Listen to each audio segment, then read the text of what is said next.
What's up, YouTube? My name is Johnny Bannon with Trevor Technologies, and today is going to be our first video about Etherchannel.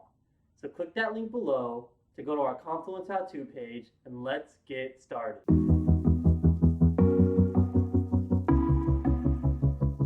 Alright guys, so first things first, let's bring up our Confluence page. So today, I'm going to configure LACP, okay? So a couple things you need to know about Etherchannel, right? It goes by many names.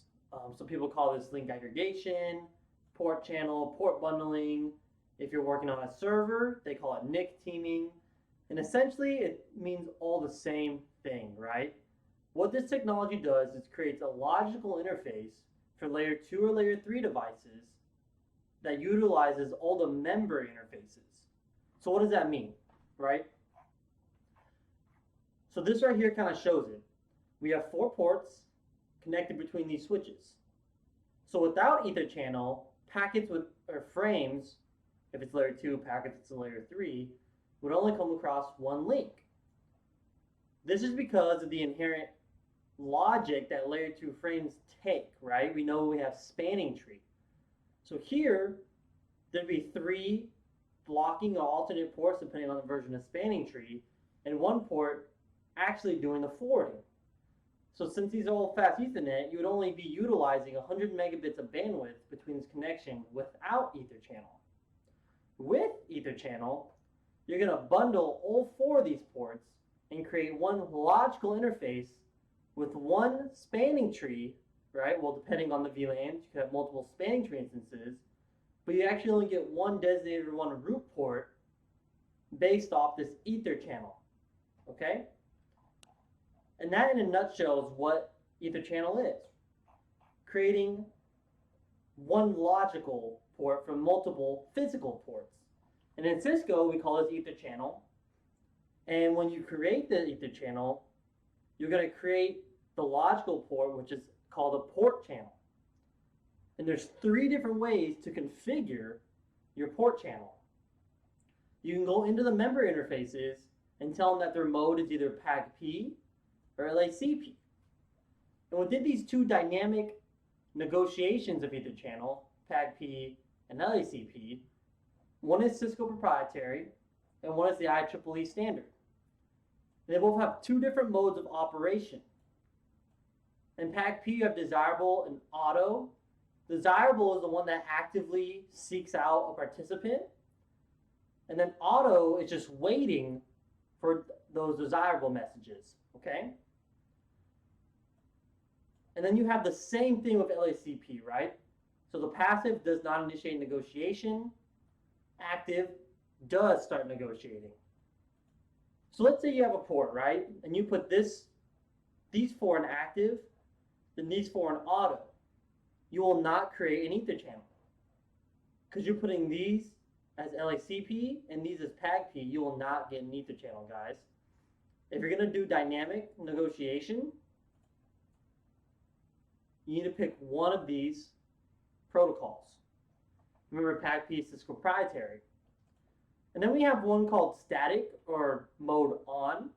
Essentially, there's no negotiation. You're just telling those physical interfaces, hey, you're part of an Etherchannel. And the other side should be doing it too. No negotiation.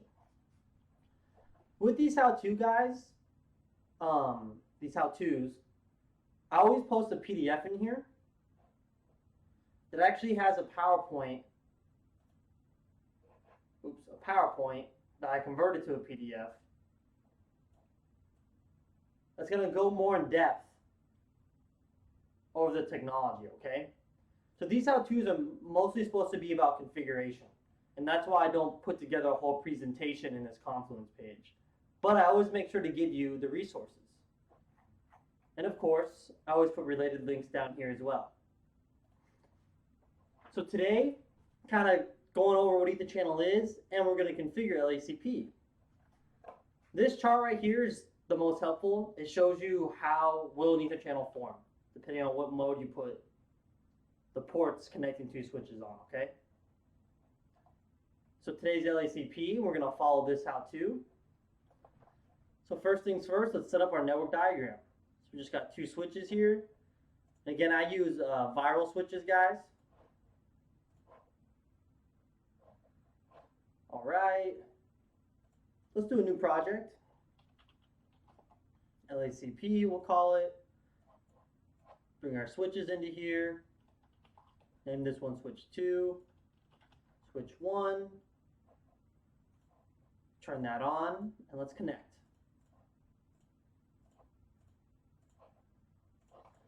All right, guys, so today will just be simple configuration and verification, okay? Let's turn these devices on.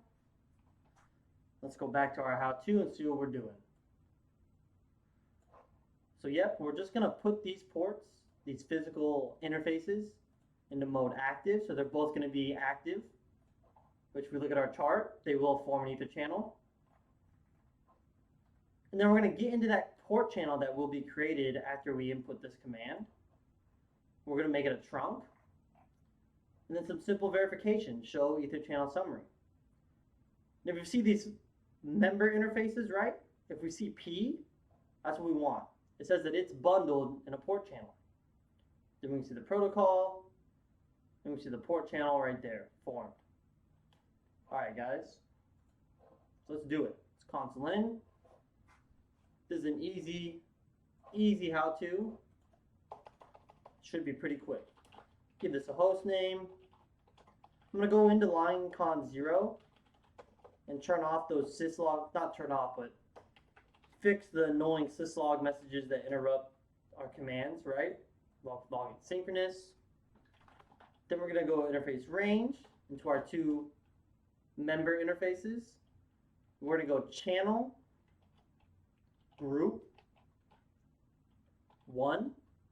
So you can see we have 255 options. Gonna go mode. Now we're gonna pick PAGP, LACP, or static. So this is our static right here, just on. And this is real nice in Cisco. It actually just tells us, right? So you don't have to be a master, right? You can just question mark your way through this. Get into this switch, give it a host name. Interface range, gig 0031. See a message, suspended. Because this remote end is not configured. So channel group 1, mode active. Give it a second. All right, port channel is up on both sides. So now let's actually go into that port channel. We'll just switch from mode trunk, or actually on these switches you gotta define the encapsulation first.